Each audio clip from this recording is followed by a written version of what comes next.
Hey guys, how you going? This is Billyeatworld again, and today we're going to take a look at the Ross Rifle MkIII in Battlefield 5, which is a pretty unique and interesting Canadian bolt-action rifle for the recon kit.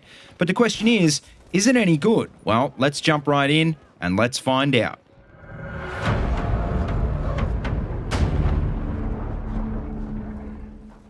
Alright, so to kick off, what is the Ross rifle anyway? Well, like I said, it's a .303 caliber bolt-action rifle that was designed and produced in Canada from about 1903 on. And this is actually pretty interesting because you might be thinking, well, if it's a .303, why didn't Canada just use the British SMLE like Australia did, for example? And well, it turns out it's actually because they weren't allowed to produce it locally. So basically what they ended up doing was designing their own rifle, the Ross, which ended up being more accurate and faster to cycle than the Enfield's because of its straight pull bolt design. But unfortunately, as fast and accurate as it was, it just wasn't that rugged and reliable. And so after a few years of service on the front lines of World War I, in the end, Canada did end up switching to the Enfield anyway. Now, in-game, fortunately, we don't have to deal with those reliability issues, but you'd hope that somehow its in-game stats would be at least a little bit realistic. And sure enough, it does actually have the same damage model as the Enfield, like it should, dealing 60 damage out to 20 meters, which drops off to about 55 damage at 60 meters. It's also got the correct 5-round magazine, which is fairly standard for the bolt actions in-game, but obviously is only half that of the Enfield's. But the main difference, and this is something that I'm going to come back to a bit in this video, is that in-game it's probably not as fast as it should be, and it also doesn't have a straight pull bolt while it's scoped in.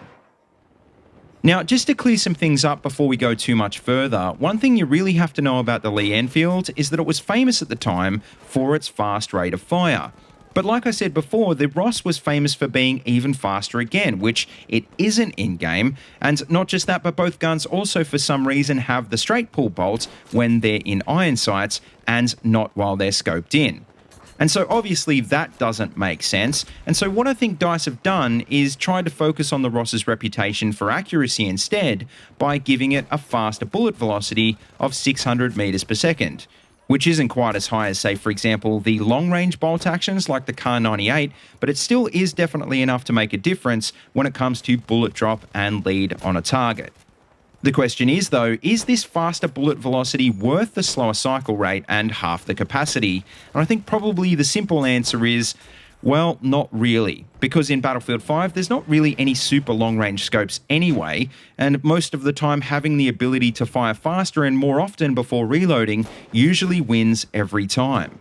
But with that being said, though, I should mention that because of the personal med bag, two-shot kills are harder to get in Battlefield 5 compared to in previous games, and this could be where the Ross has the edge. Because if you're going to exclusively go for headshots, like for example you would if you're on PC, well, then you'll want that slightly flatter bullet trajectory that the Ross does have over the Enfield. Now, as for specializations, well, thankfully there is an option to increase the cycle rate, even if it still doesn't make it faster than the Enfields with the same specialization. So I'd say if you can, always opt for that one, and it's also not a bad idea to grab the fast reload option as well, considering you do only have a fairly small magazine. If you do want to be a bit more mobile though, then the left-hand side of the tree has all the options to increase your strafe and scope in speed, which I mean could be useful as well for a gun like this. But what I'd always probably suggest is, no matter what, don't worry about the variable zeroing on the bottom row, because even with a 6x scope, this isn't the sort of gun that you want to be using at the longer ranges that you would need to worry about that sort of bullet drop anyway. But anyway, just before we finish up, as for my top tips for this gun, well, like I said before, this is a gun more suited for headshots than it is for spamming, so just be a bit more careful with this one than you would be with, say, the Enfield. And this kind of goes for all the bolt actions, but if you are using it with a scope whenever it's safe to do so, hit the reload button and try to top up your mag so you can avoid getting stuck having to reload the whole thing one bullet at a time. Also, I'd say, unlike with the Enfield, in CQB you will want to consider quick switching to your sidearm if you land a hit marker, unless of course you're running it with the iron sights. But on the other hand, if you land one on a mid-range moving target, then I'd definitely say go for the two-shot kill if you can, because I mean a lot of the time you won't get it, but it is kind of fast enough that sometimes you will be able to as well.